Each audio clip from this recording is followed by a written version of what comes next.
Kilo orange ಎಷ್ಟು ಕೊಡ್ತೀರಣ್ಣ? 140 ರೂಪಾಯಿ ಅಣ್ಣ. 40 ರೂಪಾಯಿ ಕೊಡಲ್ವಾ? ಅಷ್ಟು ಕಡಿಮೆ ಬರಲ್ಲ ಅಣ್ಣ. ಕೊಡ್ತೀಯ ಇಲ್ಲಣ್ಣ? ನಮಗೆ 130 ರೂಪಾಯಿ ಬಿದ್ದಿದೆ ಅಣ್ಣ. ಹಂಗಾದ್ರೆ ಬೇಡ ಬಿಡು. ಓ ಅಣ್ಣ, ಕಿಲೋ ಆರೆಂಜ್ ಎಷ್ಟು? ಅಣ್ಣ 140 ರೂಪಾಯಿ ಕಿಲೋ ಅಣ್ಣ. 140, 50 ರೂಪಾಯಿ ಬರಲ್ವಾ? ನಮಗೆ ಅಷ್ಟು ಬಿದ್ದಿಲ್ಲ ಅಣ್ಣ. ಬರುತ್ತೆ ಕೊಡೋಣ. ಲಾಸ್ಟ್ 130 ರೂಪಾಯಿ ಕೊಡ್ತೀನಿ ಅಣ್ಣ. ಬೇಡ ಬೇಡ. ಏನಪ್ಪ ಇವತ್ತು ಇಷ್ಟು ಬಿಸಿಲಿದೆ, ಜ್ಯೂಸ್ ಆದ್ರೂ ಕೊಡೋಣ. ಅಣ್ಣ ಒಂದು ಆರೆಂಜ್ ಜ್ಯೂಸ್ ಕೊಡೋಣ.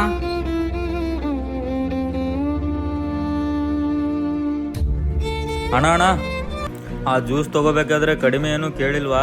ಇಲ್ಲೇ ಬುದ್ಧಿ ಇದೆ ಇಲ್ಲ ನಿಂಗೆ, ಅದಕ್ಕೆ ಓದ್ಕೋಬೇಕನ್ನೋದು. ಇದ್ರ ಮೇಲೆ MRP ರೇಟ್ ಇರುತ್ತೆ, ಕಡಿಮೆ ಕೇಳಕ್ ಬರಲ್ಲ. ಎಲ್ಲಿಂದ ಬರ್ತೀರಿ ನೀವೆಲ್ಲ? ಅಣ್ಣ, ನಾನು ಇವೆಲ್ಲ ಹಣ್ಣು ಮಾರಿದರೆ 1 ಕಿಲೋ ಮೇಲೆ 5 ರಿಂದ 10 ರೂಪಾಯಿ ಅಣ್ಣ ಅಷ್ಟೇ ಉಳಿಯೋದು. ನಾವು ಆ ದುಡ್ಡಿಂದ ಏನು ದೊಡ್ಡ ದೊಡ್ಡ ಬಿಲ್ಡಿಂಗ್ ಕಟ್ಟಲ್ಲಣ್ಣ, ಅವು ನಮಗೆ ತಿನ್ನೋಕೆ ಸರಿ ಹೋಗುತ್ತೆ. ಅದರಲ್ಲೂ ನೀವು ಕಡಿಮೆ ಕೇಳಿದರೆ ನಮ್ಮಂಥವ್ರು ಹೆಂಗಣ್ಣ ಬದುಕೋದು?